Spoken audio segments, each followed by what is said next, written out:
ఉదయమంతా దొరికిన వారిని దొరికినట్లు నరికి రాత్రయ్యాక గోనె సంచుల్లో కుక్కి తుంగభద్ర కాల్వలో పడేసిన దారుణ ఘటనాది.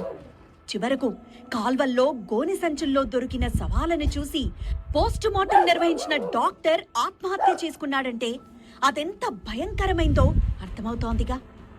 మృతదేహాలను చూసి ఇద్దరు ప్రాణాలు విడిచారు. ఆడబెట్టి కత్తులు గొడ్డలు బరిసలన్నీ రెడీ చేసుకుని 3 నెలల తర్వాత జనాన్ని బయటికి పోలీసులను పిలిచి బయటికి తమిరారు. జనాన్ని ఇంటింటికి తిరిగి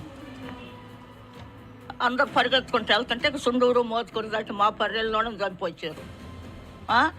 చంపొచ్చి సాయంత్రం తాటర్లో గోతాలు వేసుకెళ్ళి గోతాల్లో వేసి కట్టి ఆ తుంగభద్ర మోతుకూరులో తుంగభద్ర వంచిన ముందు వేసారు. శవాలన్నీ తెచ్చి 10 శవాలను. కోర్టుల్లో కేసులు నడిచాయి, అయినా న్యాయం జరగలేదు. చివరకు విచారణ పూర్తి కాకుండానే నిందితులు విడుదలయ్యారు.